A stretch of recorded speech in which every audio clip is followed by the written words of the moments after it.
आप फौज में हैं? जी सर। अनुशासन नाम का चीज है कि नहीं? कंप्लेन करेंगे तो आप कहाँ रहेंगे?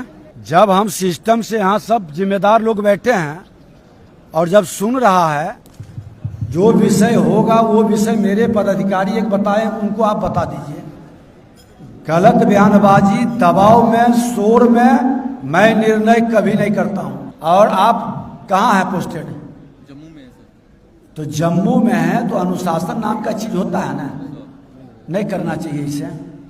कितना उम्र है? 29। हाँ, जोश में नहीं आना है। जोश में आइएगा तो गड़बड़ा जाएगा हमारा सीमा। देश की सेवा में काम करने वाला या सुरक्षा में लगा हुआ लोगों के अनुपस्थिति में कोई गड़बड़ी होता है, उसको प्राथमिकता पर लेके उसको न्याय दिलाने का काम करेगा, समय सीमा का ध्यान नहीं। ऐसे लोगों को पहली प्राथमिकता होगी और आपका काम होगा, आप इनका निदान कराइए। देश की सेवा करने वाले को हम लोग सेवा करेंगे। क्या ये संकल्प ले रहे हैं सारा कर्मचारी और हमारे पदाधिकारी? करना है ना? एक बार नारा लगाइए, भारत माता की। चलिए जाइए। जो फौजी बयान दे रहे थे किधर है? बुलाइए तो उनको। कौन है फौजी? बुला रहे हैं सर, सामने बुला रहे हैं।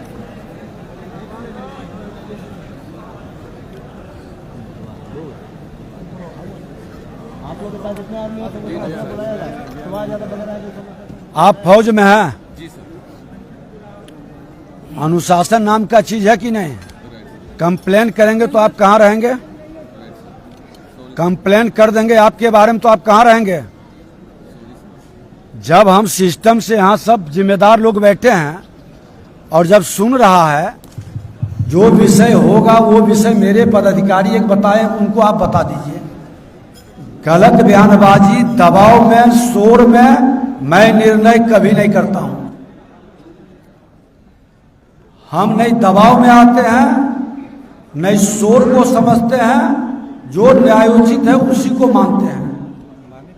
25 आदमी 30 आदमी जो भी है, अगर जो वो रास्ता है, मैंने पहले ही कहा कि रास्ता किसी का नहीं रोकेगा। पर्सनल जमीन है तो आपसी समझौता, रिक्वेस्ट या उसका आपसी आर्थिक भुगतान करके करेगा।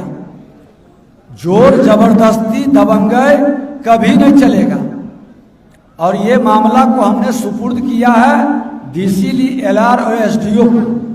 और जब तक ये देख के निर्णय नहीं करेंगे डीएम साहब, इनके 25 लोगों का रास्ता है, कहाँ का? सुलेरी का।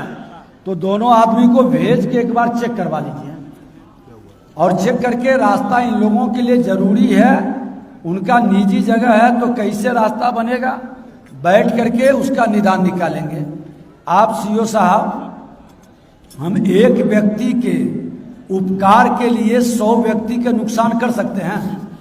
ऐसा होना नहीं चाहिए। सहमत है तो मदद मिलेगी न्यायोचित। देख लेंगे, आप भी रहिए, देख लेंगे, ठीक है। और आप कहाँ हैं पोस्टेड? जम्मू में है सर। तो जम्मू में है तो अनुशासन नाम का चीज होता है ना, नहीं करना चाहिए इसे। कितना उम्र है? 29। हाँ, जोश में नहीं आना है। जोश में आइएगा तो गड़बड़ा जाएगा हमारा सीमा, ठीक ना? निदान मिलेगा, ये सरकार निदान के लिए सजग है। ठीक, जाइए। बता तो दिए डीएम साहब, जो निर्माण का काम है उसको देख लेंगे, वो कल ही भेज देंगे। अगर जो मेरी कुछ कागजात में कमी रही होगी तो मेरे को इंटीमेट करना चाहिए सर। बिना मेरे इंटीमेशन के, और जो आप सुपरवाइजर कर्मचारी और सीओ थे वो रिजेक्ट कर दिए थे। जी सर, जी सर। तो सर ये मामला फिर मैं आवश्यक से आवश्यक ने मेरे को सजेस्ट किया, और मैं इनको स्पेशल थैंक यू बोलना चाहता हूँ, क्योंकि इसे मेरे को सजेस्ट किए, उनके गाइडलाइन पे मैं डीसी सर को भी कल मैसेज किए थे। तो मेरा कोई बड़ी मामला नहीं है सर, क्योंकि मेरे साथ में जो रजिस्टर्ड करवाए हुए थे, मेरे साथ में जो लिखवाए थे, उनका रजिस्ट्रेशन हो गया, बट मैं यहाँ पर मौजूद नहीं था, जिसके कारण मैं देश की सेवा के लिए देश में अपना ये करने के लिए गया था सर। उसके कारण रिजेक्ट कर दिए गए। प्लीज